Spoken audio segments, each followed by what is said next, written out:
प्रिय विद्यार्थियों, कैसे हैं आप लोग। आज के वीडियो में हम क्लास 12 फिजिक्स चैप्टर 3 विद्युत धारा चैप्टर का मोस्ट इंपॉर्टेंट टॉपिक को पढ़ेंगे। दोस्तों, आज के वीडियो में पढ़ेंगे प्रतिरोधों का संयोजन क्या होता है, श्रेणी क्रम संयोजन क्या होता है और समांतर क्रम संयोजन क्या होता है। तो पहले हम समझ लेते हैं कि प्रतिरोधों का संयोजन क्या होता है। देखिए, बहुत ही इंपॉर्टेंट टॉपिक है। अगर आप वीडियो पर नए हैं तो वीडियो को लाइक कर दीजिएगा, चैनल पर नए सब्सक्राइब कर दीजिए, बेल आइकन को प्रेस कर दीजिए, क्योंकि बोर्ड एग्जाम के हर सब्जेक्ट का हर इंपॉर्टेंट टॉपिक का वीडियो आपको इस चैनल पर मिलता रहेगा। तो देखिए, जब दो या दो से अधिक प्रतिरोधों को एक साथ जोड़ा जाता है तो उसे प्रतिरोधों का संयोजन कहते हैं। संयोजन का अर्थ होता है मिलना, जोड़ना। तो देखिए, यहाँ पे देखिए हमारे कितने प्रतिरोध हैं। एक साथ हमने एक दो तीन तीन प्रतिरोध को हमने जोड़ दिया, तो क्या हो गया, ये प्रतिरोधों का संयोजन हो गया। यानी एक दो तीन, इसमें तीन प्रतिरोध का संयोजन हुआ है। तो दो या दो से अधिक प्रतिरोधों को जब हम एक साथ जोड़ देते हैं तो उसी को कहते हैं प्रतिरोधों का संयोजन। अब देखिए, हमारा है श्रेणी क्रम संयोजन। तो देखिए, श्रेणी क्रम संयोजन क्या होता है। ये क्या होता है श्रेणी क्रम संयोजन। इस प्रकार के संयोजन में प्रत्येक प्रतिरोध का दूसरा सिरा अगले प्रतिरोध के पहले सिरे से जुड़ा होता है। प्रतिरोध में धारा समान होता है तथा वोल्टेज भिन्न होता है। देखिए, ये जो होता है श्रेणी क्रम प्रतिरोध, ये हमारा होता है, इसका चित्र है। इसमें देखिए कह रहा है कि इस प्रतिरोध का प्रत्येक प्रतिरोध का, इस संयोजन में प्रत्येक प्रतिरोध का जो दूसरा सिरा होता है अगले प्रतिरोध के पहले सिरे से जुड़ा होता है। देखिए, पहला प्रतिरोध है ये हमारा। अब देखिए, पहले प्रतिरोध का जो दूसरा सिरा सिरा है, ये दूसरे प्रतिरोध के पहले सिरे से जुड़ा हुआ है। फिर दूसरे प्रतिरोध का जो दूसरा सिरा है, ये तीसरे प्रतिरोध के पहले सिरे से जुड़ा हुआ है। तो इस प्रकार से जो होता है श्रेणी क्रम, ये होता है कि इसमें क्या होता है, इस संयोजन में प्रत्येक प्रतिरोध का दूसरा सिरा अगले प्रतिरोध के पहले सिरे से जुड़ा होता है और प्रतिरोध में धारा समान तथा वोल्टेज भिन्न भिन्न होता है। क्या होता है इसमें, देखिए, इसमें धारा समान होता है लेकिन जो वोल्टेज होता है वो भिन्न भिन्न होता है। किसमें, श्रेणी क्रम संयोजन में। तो देखिए, इसमें क्या होता है, इसमें जो होता है धारा समान रहेगा लेकिन वोल्टेज भिन्न भिन्न रहेगा। अब देखिए, इसमें हम लिखेंगे कैसे, किस प्रकार से इसका हम सूत्र निकालेंगे। तो यहाँ पे देखिए, इसको यहाँ पे हम लिखेंगे कि माना तीन प्रतिरोध, यहाँ पे लिखेंगे कि माना तीन प्रतिरोध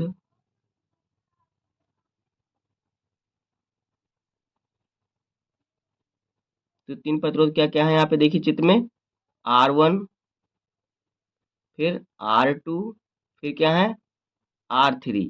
ये तीन प्रतिरोध हैं और कैसे जुड़े हैं, श्रेणी क्रम में जुड़े हुए हैं। किसमें, श्रेणी क्रम में,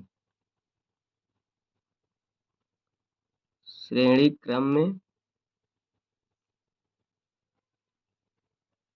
जुड़े हैं।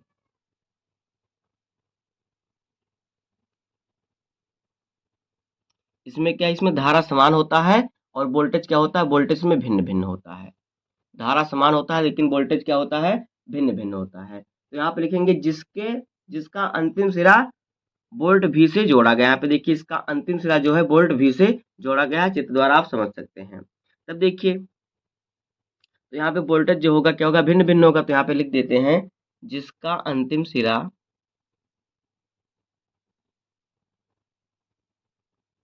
जिसका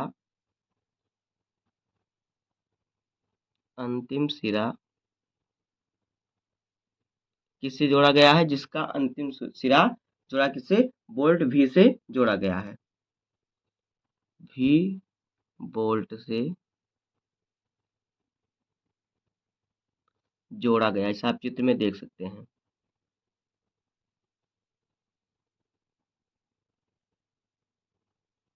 तो देखिए, इस पे विभव क्या होगा, इन प्रतिरोधों पर तब विभव क्या होगा। तो देखिए, तो इस पर जो विभव होगा क्या हो जाएगा, देखिए V बराबर क्या हो जाएगा, V1 plus V2 plus V3। तभी इस पर क्या हो जाएगा, विभव हो जाएगा V1 V2 V3। अब आगे देखिए, अब इसमें हम ओम का नियम लगाएंगे। तो देखिए, ओम का नियम क्या होता है, यहाँ पे लिखेंगे देखिए ओम के नियमानुसार, या फिर लिखेंगे ओम के नियम से, ओम के नियम से।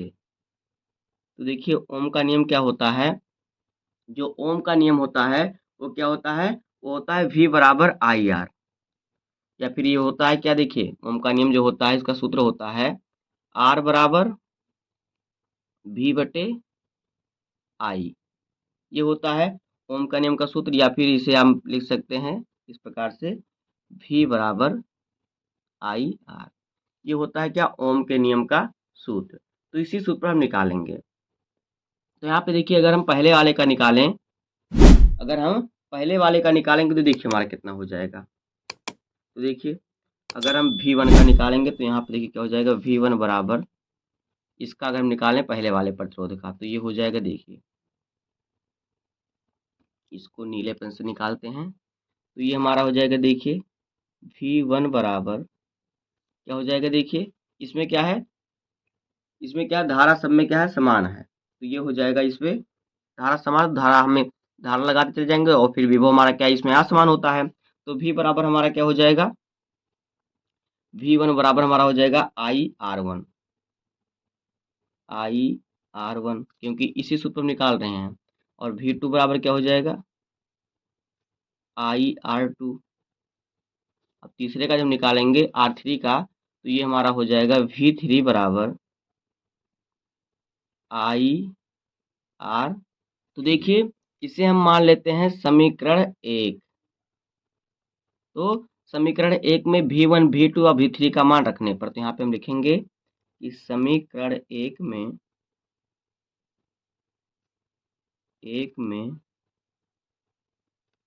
V1, V2 व V3 का मान रखने पर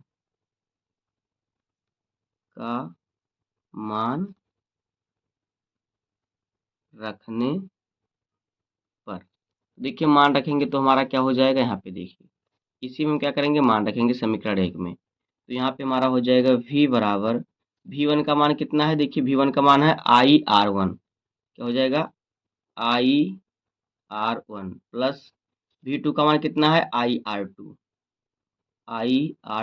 प्लस V3 का मान है IR3 आई हमने क्यों रखा, क्योंकि आई हमारा सब में समान है तो हमने समान रखा, लेकिन प्रतिरोध क्या है, हमें जो विभव है सब में भिन्न, तो हमने V1, V2, V3 रखा था।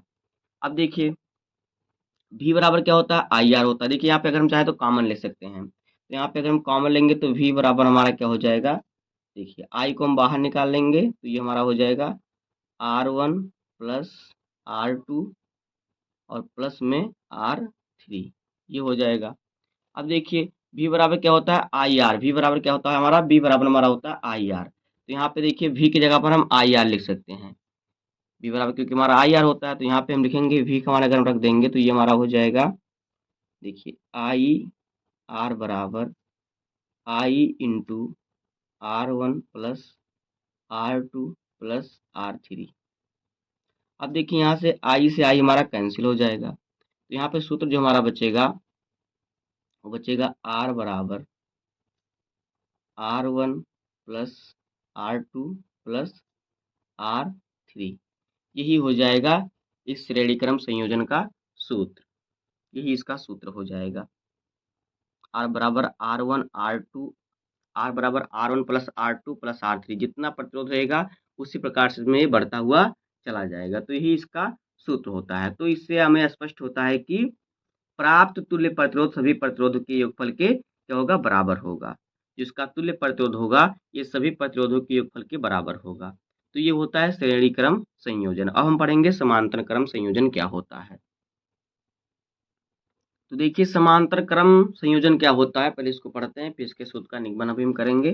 देखिए क्या होता है, इस प्रकार के संयोजन में प्रत्येक प्रतिरोध का पहला सिरा किसी एक बिंदु से तथा दूसरा सिरा किसी दूसरे बिंदु से जुड़ा होता है। देखिए जो जो समांतर क्रम संयोजन होता है इसमें क्या होता है, प्रत्येक प्रतिरोध का जितने प्रतिरोध होंगे उनका पहला सिरा किसी एक बिंदु से जुड़ा होगा। जिस प्रकार से देखिए चित्र में इस प्रकार से देखिए प्रत्येक प्रतिरोध का 3 प्रतिरोध है R1, R2, R3।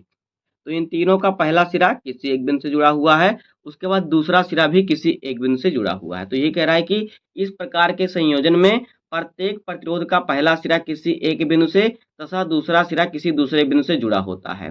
इस प्रकार के संयोजन में प्रत्येक प्रतिरोध का वोल्ट समान तथा धारा भिन्न-भिन्न होता है। इसमें क्या होता है, इसमें विभव समान होता है और धारा क्या होता है, अलग-अलग होता है, धारा भिन्न-भिन्न होता है। तो देखिए, अब इसके हम सूत्र का निगमन करेंगे। देखिए, ये हमारा इसका चित्र है, चित्र को ध्यान से देख लीजिए।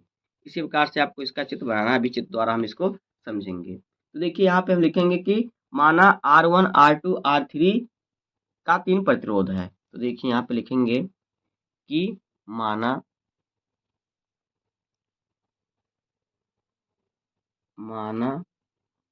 R1, R2 व R3 क्या 3 प्रतिरोध हैं, 3 प्रतिरोध हैं।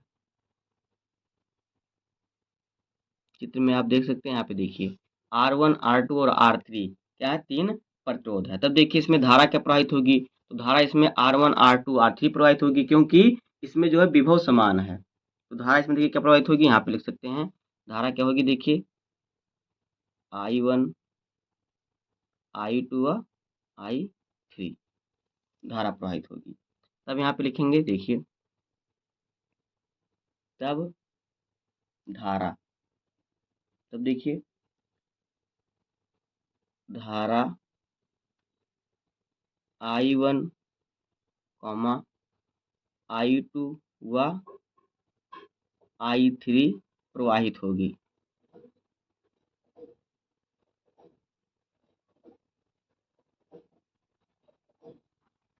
प्रवाहित होगी और इसमें क्या है, इसमें वोल्ट समान होगा। तो देखिए धारा का मान ये होगा, अगर हम धारा का मान यहाँ से निकालेंगे तो देखिए हमारा इसका मान क्या निकलेगा। देखिए ओम के नियम से हम यहाँ पर भी ओम के नियम का ही प्रयोग करेंगे। तो यहाँ पे हम लिखेंगे ओम के नियम से, ओम के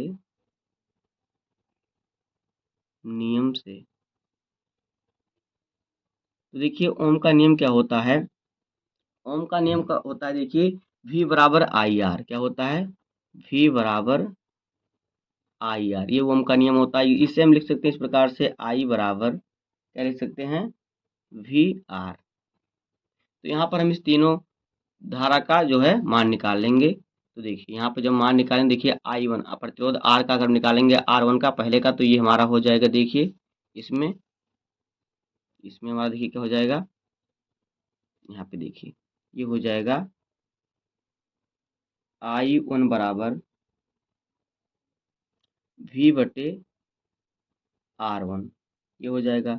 उसके बाद देखिए I2 बराबर हमारा हो जाएगा V बटे R2। उसके बाद देखिए I3 बराबर हम निकालेंगे तो हो जाएगा V बटे R3। ये हो जाएगा I1, I2, I3 का मान, ये हमारा हो जाएगा। अब देखिए जब हम तुल्य धारा निकालेंगे, जब यहाँ पे देखिए हमारा तुल्य धारा क्या हो जाएगा, देखिए